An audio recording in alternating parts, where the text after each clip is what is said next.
जय जय राम कृष्ण हरे राम राम जय जय राम कृष्ण हरे जय जय जय जय तुकोबारांच्या मुखातले शब्द शब्दांचा उच्चार केला की अंतःकरण भरून येतो. काय सांगावं, शहारी उभे राहतात अंगावर. झाले समाधान तुमचे भिजले शरण, आता उठावे से मला येत नाही. काय आनंद तुकोबारांचा असो. हे शब्द उच्चारताना आपल्या अंतःकरणामध्ये जर ती भावना जागृत झाली तर खरं सांगतो ऐका, याच जन्मात सगुण साक्षात्कार होईल केला. त्याच्या अंतःकरणामध्ये सात्विक स्पंदन निर्माण झाले. हे शब्द ऐकल्याबरोबर किंवा वाचल्याबरोबर निश्चित समजा की याच जन्मात आपल्याला देवाचं दर्शन. बोलण्याकरता शब्द नाहीत महाराज. येतो वाचा निवर्तन्ते अप्राप्य मनसासह. काही तो वाचित याच्या पलीकडे जो असणारा आनंद आहे तो आनंद तुकोबारांना प्राप्त झाला. तुकोबारा भगवंताशी बोलतात. देवाने विचारलं काय झालं. तुकोबारा म्हणतात समाधान झालं. नुसतं झालं म्हणताना भूतकाळ सांगितला तुकोबारांनी. झाले समाधान. मराठी व्याकरणाच्या दृष्टीने विचार करा. झाले भूतकाळ. देवाने हळूच परीक्षा घेतली का हो तुकोबारा झाले मग आता नाही का. तुकोबारांनी सांगितलं देवा सांगू का आताही आहे. आता कोठे जावे मन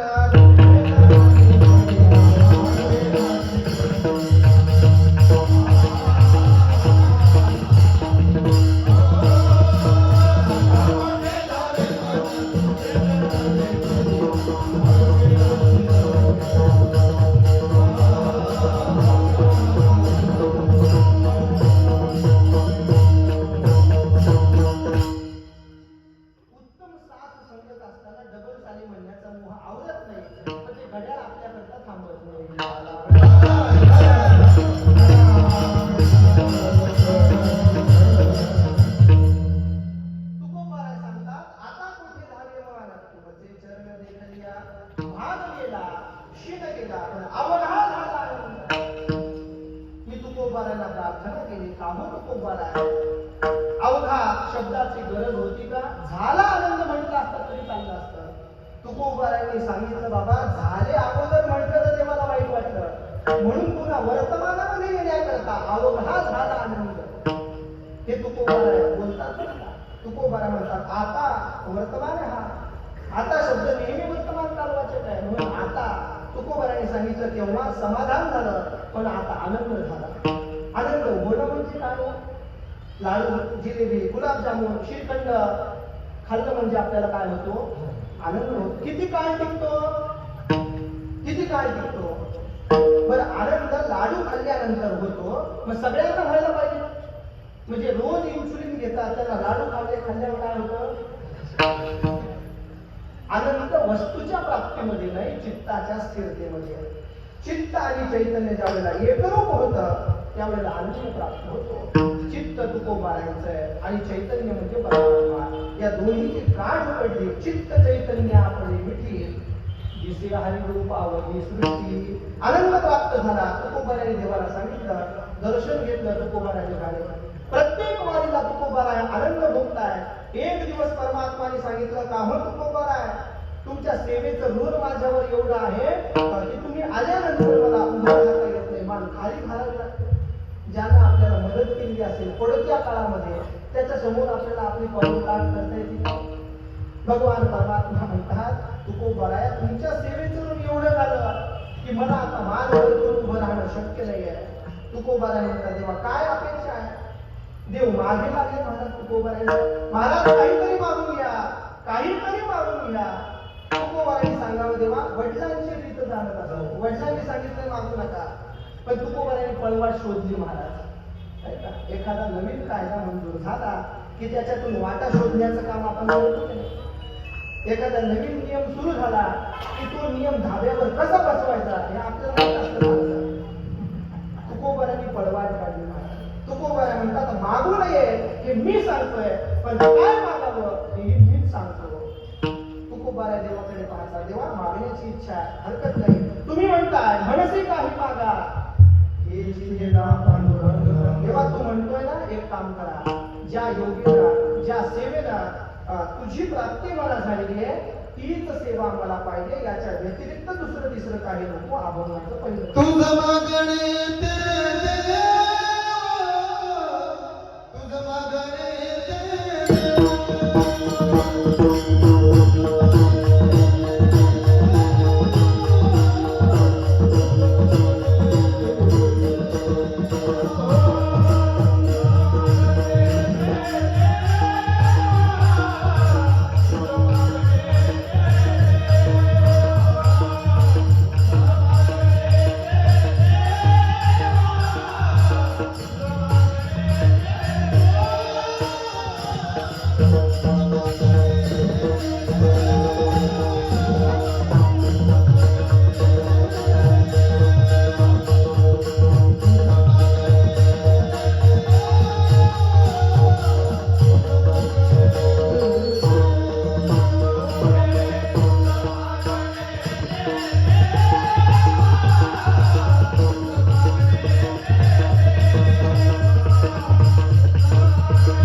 भगवंताकडे निर्देश करतात, तुझं मागणे ते देवा.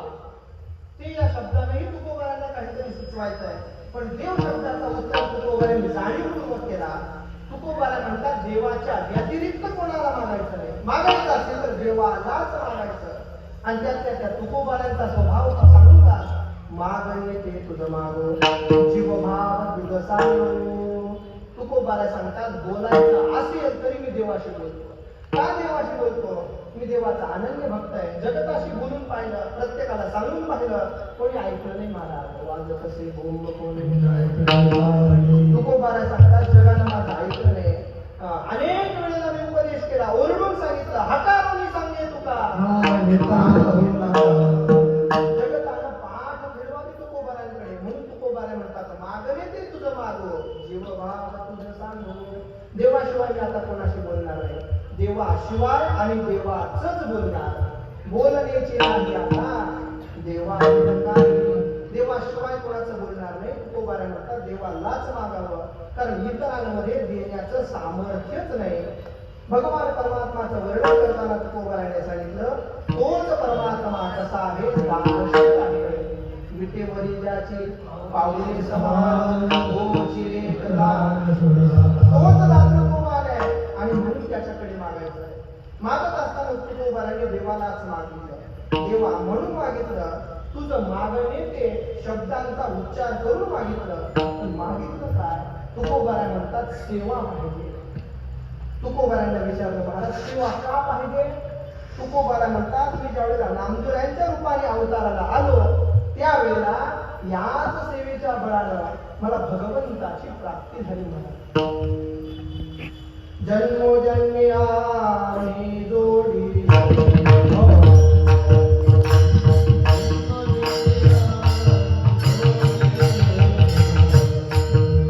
जन्मोजन्मी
नामदेवराय सांगतात, जन्मजन्मी आम्ही जोडीली भक्ती, तेने तुझी प्राप्ती. अहो, ज्या साधनाला तुकोबारांना देव प्राप्त झाला, नामदेवरायांच्या रूपामधलं आठवण स्मरण तुकोबारा देवाला सांगतात. भक्तीनं तू प्राप्त झाला, सेवा नाम भक्ती. ज्या वेळेला भक्ती शब्दाचा आपण व्यापक रूपाने अर्थ करायला जातो, त्यावेळेला भज नावाचा धातू ते प्रगट होतो आणि भज धातूचं स्वरूप सांगताना भज सेवा या भक्ती म्हणजे काय तर तुकोबारा सांगतात, भजन इति भक्ती. भजन करणं म्हणजे भक्ती आहे आणि ती भक्ती तुकोबारांनी केली, नामदेवरायांनी केली म्हणून देव प्राप्त झाला. पण तुकोबारांनी मात्र त्याच्या पुढे जाऊन सांगितलं कोणती भक्ती केली.